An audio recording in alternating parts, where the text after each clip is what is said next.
샬롬, 한 주 동안 주님의 은혜 가운데 평안하셨습니까? 말씀의 자리로 나오신 여러분들을 예수님의 이름으로 사랑하고 축복합니다. 이 아침에 주신 하나님의 말씀은 갈라디아서 4장 12절로 20절까지의 말씀입니다. 갈라디아서 4장 12절로 20절까지의 말씀.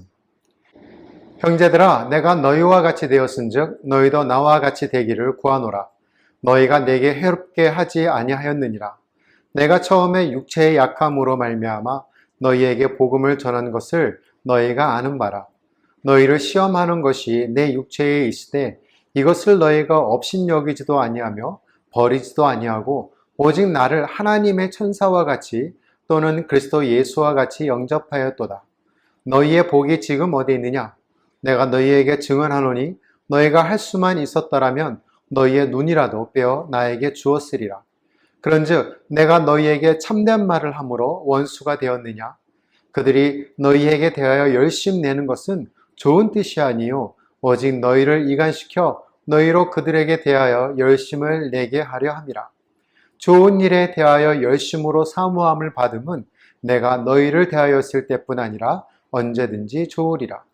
나의 자녀들아, 너희 속에 그리스도의 형상을 이루기까지 다시 너희를 위하여 해산하는 수고를 하노니 내가 이제라도 너희와 함께 있어 내 언성을 높이려 함은 너희에 대하여 의혹이 있음이라.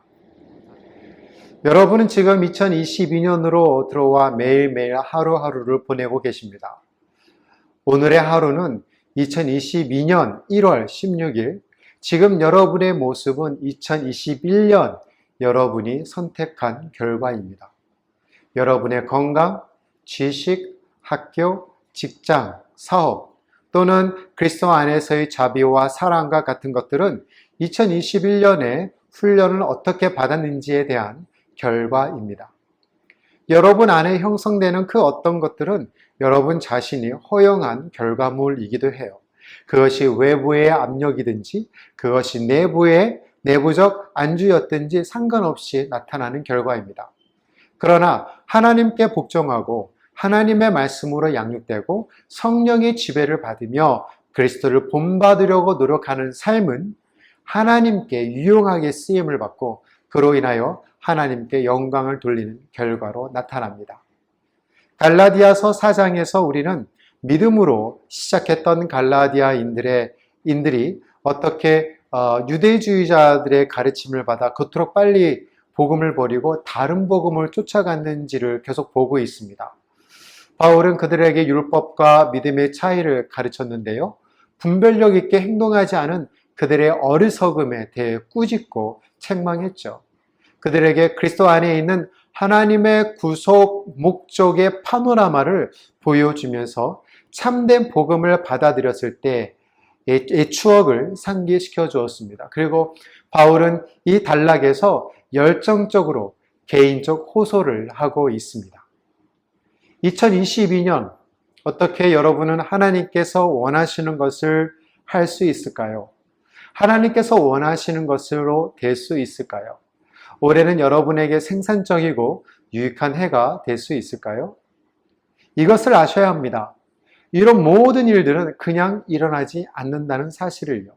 이 모든 것은 특정한 방향과 목표가 필요합니다.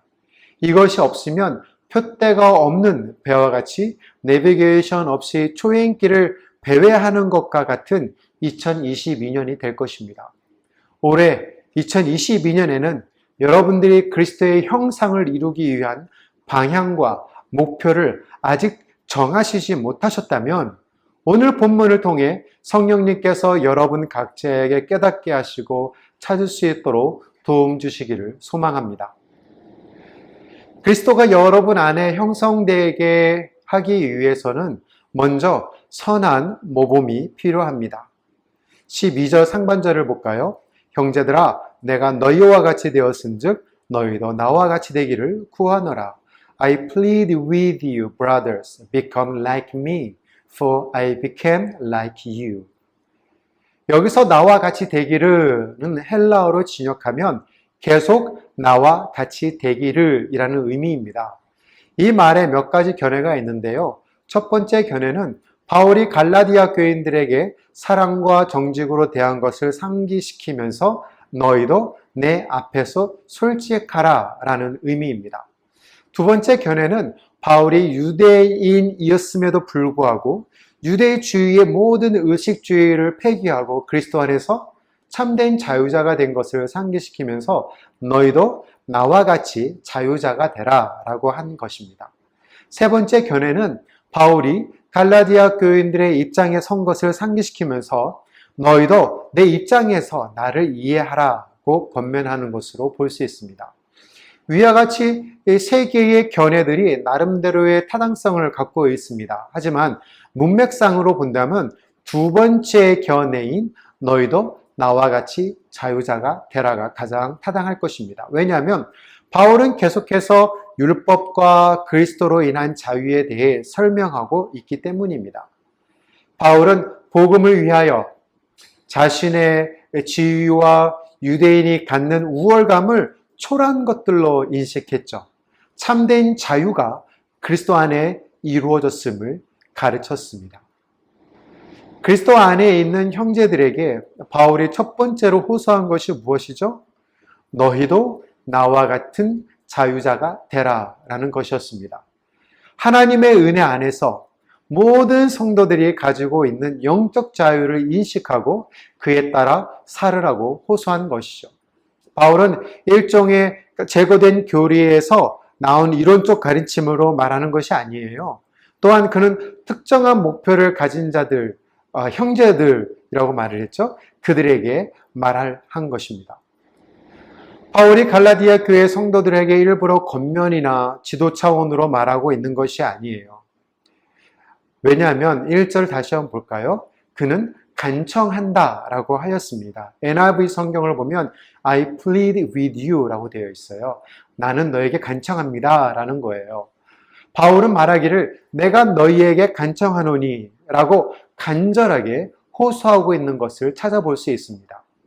율법을 지킴으로 구원을 얻을 생각하지 말고 나와 같이 참된 복음 안에서 자유자가 되기를 간곡하게 호소합니다 라는 얘기입니다. 유치한 초등학문으로 돌아가서 종로 타지 말고 나와 같이 참된 복음 안에서 자유자가 됩시다 라고 하는 호소예요.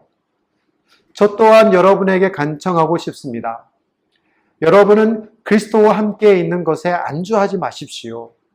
안주함은 성장에 대한 죽음입니다. 여러분은 계속 그리스도를 닮아가야 합니다. 그렇다고 해서 여러분이 약하고 초라한 율법주의적 사고와 율법적 행위와 전통을 따르는 말이 아니에요. 참된 복음 안에서 그리스도 안에서 성장하셔야 한다는 말입니다. 빌립보서 3장을 볼까요? 4절로 9절 상반절입니다. 그러나 나도 육체를 신뢰할 만하며 만일 누구든지 다른 이가 육체를 신뢰할 것이 있는 줄로 생각하면 나는 더욱 그러하리니 나는 8일 만에 할례를 받고 이스라엘 족속이요 베냐민 지파요 히브리인 중에 히브리인이요 율법으로는 바리새인이요 열심으로는 교회를 박해하고 율법의 의로는 흠이 없는 자라. 그러나 무엇이든지 내게 유익하던 것을 내가 그리스도를 위하여 다 해로 여길 뿐더러 또한 모든 것을 해로 여김은 내 주 그리스도 예수를 아는 지식이 가장 고상하기 때문이라. 내가 그를 위하여 모든 것을 잃어버리고 배설물로 여김은 그리스도를 얻고 그 안에서 발견되려 함이니. 바울이 그리스도께로 나왔을 때 그 당시에 다른 유대인들보다 훨씬 더 밀접하게 얽혀있던 율법주의자였던 사실을 볼 수 있어요. 그러나 그 모든 것을 어떻게 한다고요? 다 해로 여겼대요. 그 모든 것을 해로 여기고 모든 것을 잃어버리고 그 모든 것을 배설물로 여겼답니다. 왜 그렇게 했다고 했죠?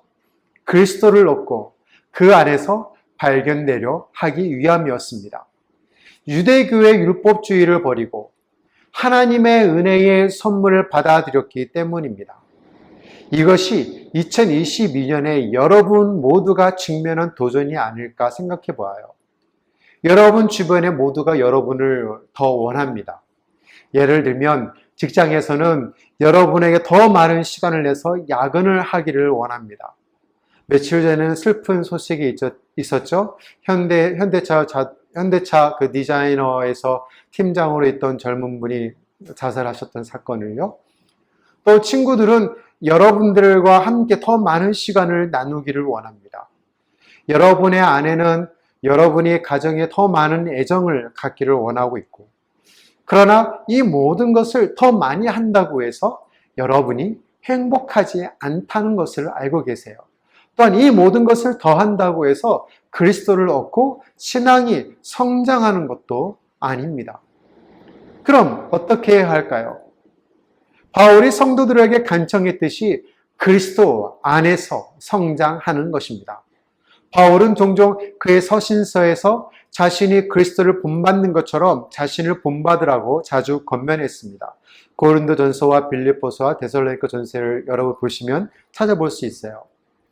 그리스도를 위해 다른 사람들을 그들에게 인도하려고 할 때 우리의 목적은 우리가 그리스도 안에 있는 것처럼 그들을 우리처럼 만드는 것 아닐까요?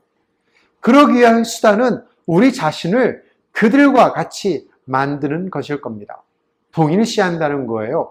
하나님이신 예수 그리스도가 인간의 몸으로 오신 성육신 사건처럼 말이죠. 그들이 기독교적 확신과 경험으로 우리와 하나가 되려면 우리는 먼저 그들에게 선한 모범이 되어야 합니다. 그리고 저와 여러분은 사도 바울과 함께 이렇게 말할 수 있어야 해요. 이제는 나와 같이 되기를 구합니다. 라고 말이죠. 그리스도가 여러분 안에 형성되기 위해서는 선한 초점이 필요합니다. 12절 하반절로 16절까지예요. 너희가 내게 해롭게 하지 아니하였느니라.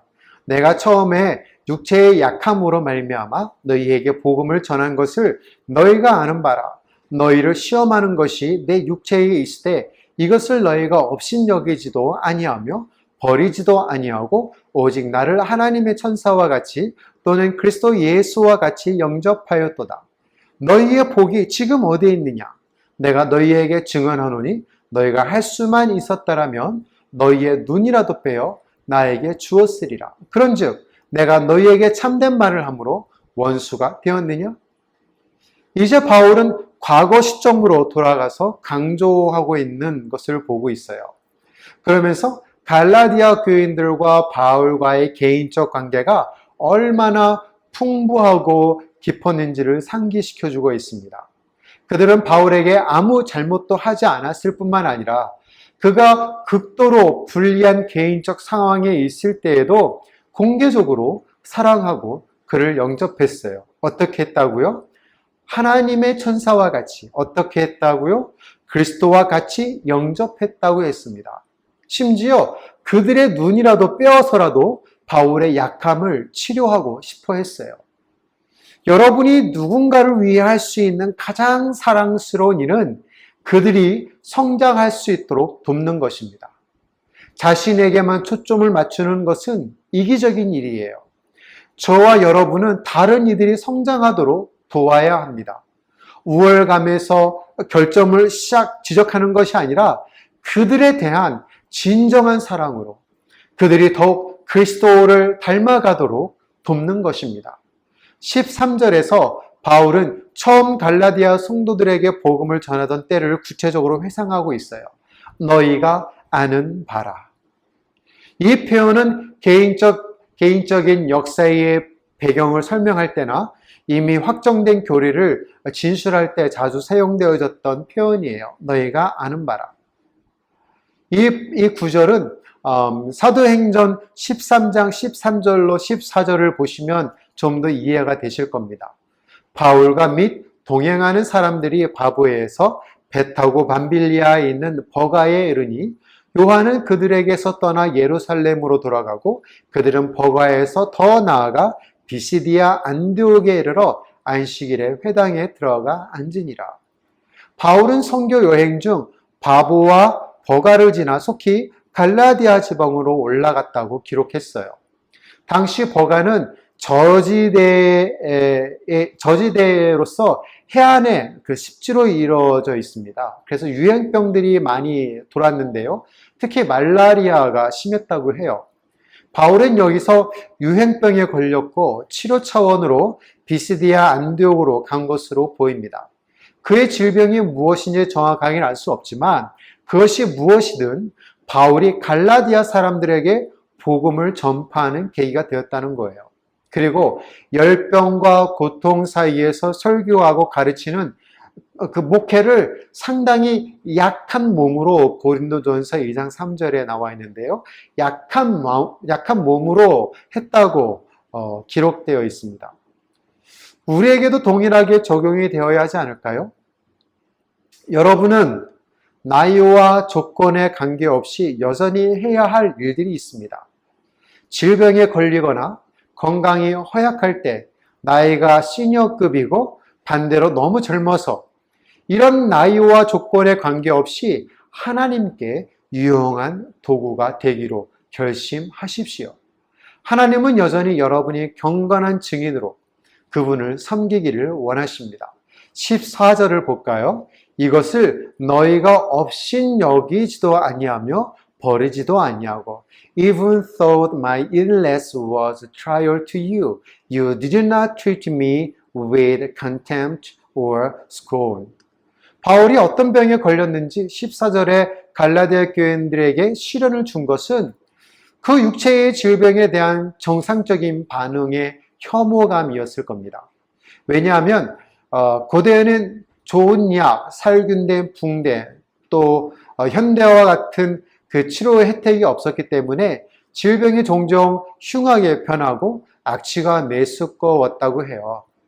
여기서 버리지도 아니하고 라는 말은 경멸의 행위로 태자 놓다, 또 침뱉어 에이테 라는 등의 의미를 가지고 있습니다. 당시 사람들을 병자를 만나면 그 병에 걸리지 않기 위해서 침을 뱉는 관습이 있었다고 해요. 에이테. 그러나 갈라디아 성도들은 바울의 이런 고난을 멸시하거나 외면하지도 않고 오히려 바울에게 존경과 사랑으로 대했습니다. 14절 세 번역으로 볼게요. 그리고 내 몸에는 여러분에게 시험이 될 만한 것이 있는데도 여러분은 나를 멸시하지도 않고 외면하지도 않았습니다. 여러분은 나를 하나님의 천사와 같이 그리스도 예수와 같이 영접해 주었습니다. 15절을 보겠습니다. 바울은 갈라디아인들과 관계에 대해서 이렇게 생각하고 있어요. 너희 복이 지금 어디 있느냐? 내가 너희에게 증언하노니 너희가 할 수만 있었더라면 너희의 눈이라도 빼어 나에게 주었으리라. What has happened to all your joy? I can testify that if you could have done so, you would have turned out your eyes and give them to me. 이 구절에서 나온 복, 이 복은요, 축복이나 행복이나 기쁨의 뜻을 가지고 있습니다. 그래서 다르게 지역하면 너희들이 갖고 있는 바 축복된 내용들 앞에서 언급된 것이죠. 다시 한번 너희들이 갖고 있는 바 축복된 내용들이 어디 있느냐? 처음부터 너희는 나와 내가 전한 은혜의 말씀으로 말미암아 만족하고 기뻐하였느니라. 무엇이 그 만족을 잃게 만들었습니까? 어찌해서 그들이 은혜의 복음을 배만했다고 나와 있죠? 바울은 그들의 눈을 도려내거나 뽑아내서 그에게 주었을 것이라고 표현을 하고 있어요. 이러한 생생한 비유에서 갈라디아 성도들이 바울을 얼마나 사랑했었는지 기억하게 합니다. 그들의 육체적 감각 중 가장 소중하고 대체할 수 없는 시력을 포기하더라도 바울에게 기증할 수 있는 사랑이었다는 거예요. 그들은 바울을 위해 어떤 희생도 감수할 수 있는 사랑으로 그를 대했습니다. 여러분에게 질문을 드리겠습니다. 여러분 자신의 영적 상태를 점검하면서 열심의 변화를 눈치채셨습니까? 복음의 전진을 위한 노력이 너무 부족했던 때가 있었습니까? 그리스도께서 여러분에게 하신 일에만 너무 흥분하고 계신 것은 아니에요?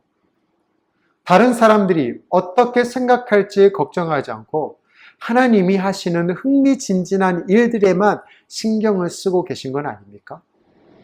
16절을 보겠습니다. 그런즉 내가 너희에게 참된 말을 함으로 원수가 되었느냐? Have I now become your enemy by telling you the truth? 바울 자신이 갈라디아 교인들의 원수가 되겠느냐라는 반어법적 문장으로 당황하는 질문을 던졌어요. 이 말은 너희와 원수 되기 위함인 줄 아느냐라는 뜻인데요. 여기서 바울이 의도하는 바는 내가 너희와 그토록 감격스러운 기쁨과 사랑을 나누었는데 어찌하여 원수 관계가 될 수 있겠습니까? 라는 거예요. 하나님은 여러분이 아주 평범하게 사는 것을 원하지 않으십니다. 하나님 아버지는 사랑의 용서와 무한하신 권능으로 여러분을 축복하기를 원하세요. 아멘. 하나님께서 여러분에게 요구하시는 것은 아주 단순합니다. 다른 복음에서 속히 빠져나와 그리스도 안에서의 참된 자유함을 누리는 것이에요. 율법의 감옥 아래에서 희망과 자유를 그리워하는 종이 아니라 하나님의 은혜의 선물인 예수 그리스도의 구원을 믿음으로 그의 기업을 이을 자로 그분의 성숙한 자녀가 되는 것입니다. 그리고 아버지께서 여러분을 사용하시고 어디든지 인도하시도록 여러분의 마음을 여는 것이에요. 포스트 코로나 상황이지만 2022년에 정말로 성장하기를 바라신다면 2021년에 했던 것과 다른 무언가를 하는 것은 참 의미가 있을 것입니다. 그 중에 하나가 예수 그리스도의 마음을 갖는 것은 어떨까요? 2022년 여러분의 포커스, 여러분의 초점이 여러분 자신이 아닌 그리스도이시기를 바랍니다. 우리 안에 그리스도가 형성되게 하려면 치명적인 분열, 분란으로부터 피해야 되어요. 17절로 18절입니다. 그들이 너희에게 대하여 열심내는 것은 좋은 뜻이 아니요 오직 너희를 이간시켜 너희로 그들에게 대하여 열심을 내게 하려 함이라. 좋은 일에 대하여 열심으로 사모함을 받음은 내가 너희를 대하여 했을 때뿐만 아니라 언제든지 좋으니라. 바울은 지금 갈라디아 교인들을 미혹하는 거짓 교사들의 간사함을 지적하고 있어요. 열심내는 해당하는 헬라어는 젤루신이라는 단어를 사용했습니다. 젤루신. 영어로는 젤루스. 뭐죠?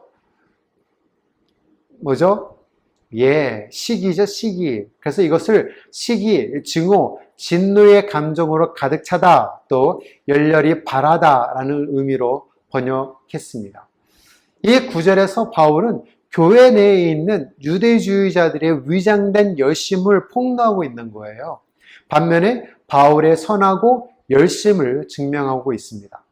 갈라디아 교인들을 향한 바울의 열심은 그들을 그리스도에게로 인도하고 접붙임으로 그리스도와 연합하여 한 지체를 이루게 하기 위함이었습니다. 그러나 거짓 교사들의 열심은 무엇입니까?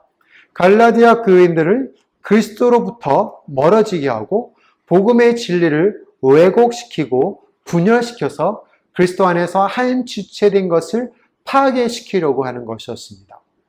18절을 볼까요? 좋은 일에 대하여 열심으로 사모함을 받음은 내가 너희를 대하였을 때뿐만 아니라 언제든지 좋으니라. 열심으로 사모하는 주체가 누구냐에 따라 이 본절에 대한 해석이 좀 다를 수 있어요. 첫 번째 열심의 주체가 바울일 경우에는요. 바울은 그들을 처음 만났을 때나 지금이나 언제든지 선한 열심으로 서로 돕기를 소원한다는 뜻으로 해석할 수 있어요. 두 번째, 열심의 주체가 갈라디아 교인일 경우에는 갈라디아 교인들이 처음 복음을 받았을 때 좋은 일에 열심을 내었듯이 지금 진리를 말하는 자신에게도 다시 좋은 열심을 보이기를 소원한다는 뜻으로 해석할 수 있습니다. 마지막 세 번째 열심의 주체가 율법주의자이들 경우에는요. 바울은 그들의 열심을 어느 정도 용납하겠다는 겸손과 사랑의 뜻으로 해석할 수 있습니다.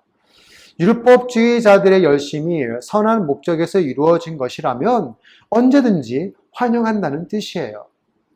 문법적 측면에서만 본다면 두 번째와 세 번째의 견해가 해석이 좀 타당할 거예요. 전후 문맥상으로나 본절의 내용상으로 볼 때 세 번째 해서 더 많은 지지를 받고 있습니다. 앞절에서 바울은 갈라디아 교인들을 미혹한 거짓 교사들의 간사하고 교활한 특징을 기술하였고, 계속해서 이 구절에서 갈라디아 교인들에 대한 그들의 섬김의 동기가 선하지 않음을 역설하고 있는 거예요.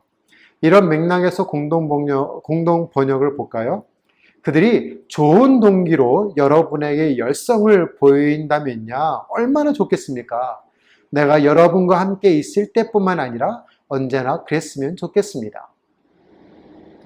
불신앙과 이단이 항상 보기에 좋지 않은 옷차림으로 여러분에게 접근할 것이라고 생각해서는 안 됩니다. 흰 옷을 입은 광명한 천사처럼 여러분에게 접근합니다. 한국 내에 얼마나 많은 이단과 사이비 종교가 있습니까? 그 그룹에 왜 그렇게 많은 사람들이 빠져들까요? 지식층, 엘리트층이라고 하는 사람들이 왜 그런 거짓 교리에 빠져들까요? 신학적 건전함이 없으면 이단과 거짓 교사들은 이 결핍을 사용합니다. 여러분의 구원의 확신은 여러분의 느낌과 감정이 아니라 진리이신 하나님의 말씀, 성경의 사실에 근거함을 아셔야 합니다. 이단은 배고픈 사자처럼 먹잇감을 찾아 돌아다니고 있어요. 그것으로 그리스도 안에서 형성이 된 저와 여러분을 분열시키며 분란을 일으키려고 합니다. 깨어 있어야 합니다. 성경의 말씀으로 무장하셔야 합니다. 마지막으로 우리 안에 그리스도가 형성되기 위해서는 선한 목적이 필요합니다. 19절로 20까지의 말씀입니다. 나의 자녀들아, 너희 속에 그리스도의 형상을 이루기까지 다시 너희를 위하여 해산하는 수고를 하노니 내가 이제라도 너희와 함께 있어 내 언성을 높이려 함은 너희에 대하여 의혹이 있음이라.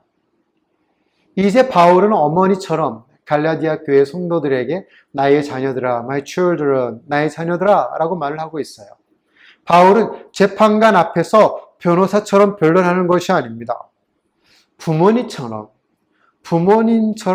변덕스러운 자녀들에게 훈계하고 있는 모습을 우리가 그려볼 수 있어요. 여기서 나의 자녀들아 라는 말은 그리스도 안에 있으나 미성숙한 사람들을 칭하는 어린 아이들이라고 의미로 해석하시면 될 겁니다. 그런 의미로 갈라디아 교회 성도들은 바울에게 극도로 사랑을 받았지만 태어나기를 거부하는 어린 아이처럼 행동했어요. 그래서 바울은 갈라디아 교회의 성도들과 함께 다시 해산하는 수고를 하겠다고 다짐한 것 아니겠습니까?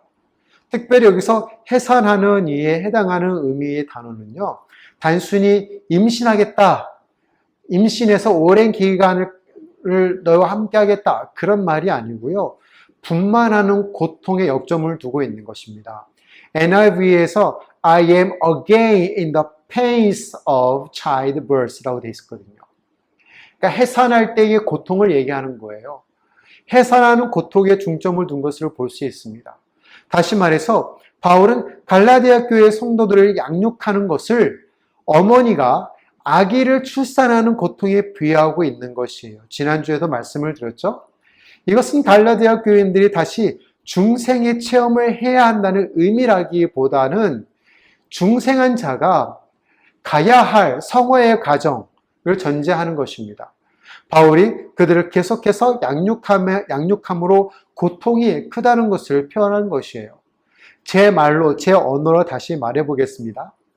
여러분, 이미 거듭남을 경험했지만 지금은 영적으로 거듭나야 할 것처럼 행동하고 있어요. 같은 아이를 2번 낳아야 하는 엄마가 된 기분입니다. 그리스도인으로 되어가는 것이 그리 쉽지 않습니다. 많은 세상의 유혹, 절대적 진리를 사수해야 하는 일반적인 사건들, 그러기에 성화에 대한 도전으로 인해 출산에 대한 은유는 좋은 비유라고 생각을 해요. 큰 성취에는 큰 투쟁이 있습니다. 큰 고통에는 큰 영광이 있죠. No cross, no crown. 그 결과는 멋진 새 생명을 탄생시키는 것 같을 것입니다. 하지만 노력하는 것만이 답이 아니에요. 많은 그리스도인들 가운데서도 궁극적인 목표가 없이 동기와 방향이 없이 신앙생활하는 분들이 계세요. 아마도 오늘 주제와 본문이 그런 분들에게 도전이 되기를 기대해 봅니다. 신앙의 궁극적인 목표이자 2022년에 가져야 할 궁극적인 목표는 여러분 안에 그리스도의 형상이 형성될 때까지 영적인 성숙을 위해 힘써야 한다는 것입니다. 고린도후서 3장 17절로 18절 말씀, 주는 영이시니 주의 영이 계신 곳에는 자유가 있느니라. 우리가 다 수건을 벗은 얼굴로 거울을 보는 것 같이 주의 영광을 보매 그와 같은 형상으로 변화하여 영광에서 영광에 이르니 곧 주의 영으로 말미암음이니라. 이것은 여러분의 생명을 구속하기 위한 것이 아니라 자유를 위한 것입니다. 여러분 자기 스스로의 의지로 하는 것이 아니라 성령님께서 여러분 안에 역사하시게 하는 것입니다. 저와 여러분은 하나님을 기쁘시게 하려고 율법 아래로 다시 돌아가 종로할 필요가 없어요. 다만 성령님께서 우리 안에 일하시도록 충만한 신앙인의 삶을 살면 됩니다. 여기서 성령 충만이라는 뜻은 가득 차다라는 의미가 아니에요. 성령께 민감하라는 얘기입니다. 성령님께 민감해서 그분이 원하시는 일을 하는 것입니다. 그것이 나의 생각과 나의 조건에 따르다고 하여도 말이죠. 성령님께서 생각하시는 것을 생각하고 성령님께서 미워하시는 것을 미워하고 성령님께서 사랑하시는 것을 사랑하는 것을 얘기를 하는 거예요. 이 모든 일이 실제로 일어날 때 그리스도께서 하신 일을 하는 삶을 살게 될 것입니다. 이런 삶의 목표, 그리스도의 형상을 이루는 것을 앞에 두고 달려가는 2022년이 되기를 소망해 봅니다. 결론을 맺겠습니다. 그리스도의 형상이 이루는 것은 하루아침에 되지 않습니다. 마치 바울이 그것을 설명하기 위해 출생의 비유를 사용한 것처럼 말이죠. 태아가 유아로 자라나고 유아가 유년기로, 유년기에서 초년기로, 초년기에서 청소년기로, 청소년기에서 청년기로, 그리고 성인으로 자라는 것처럼 말이죠. 마찬가지로 성령님도 여러분의 신앙의 성숙도에 맞춰서 하나님의 말씀을 사용하십니다. 그리고 결국 하나님의 아들로, 상속자로 만드십니다. 자, 그렇다면 여러분 안에 형성된 그리스도의 모습이 지금 어디에 있는지 봐야겠죠. 왜냐하면 현재 나의 모습, 나의 자리를 이해하는 것 없이 최종 목표를 갖는 것은 그 목표를 향해 더 가까이 나아가는 데 도움이 되지 않기 때문입니다. 그리스도의 모습이 형성될 때까지 가능하면 모든 이들에게 선한 모범을 보이십시오. 그리스도의 모습이 형성될 때까지 나라는 개인의 초점이 아닌 그리스도께로 선한 초점으로 전환하십시오. 그리스도의 모습이 형성될 때까지 분열과 다툼에서 피하십시오. 오직 복음 안에서 연합하십시오.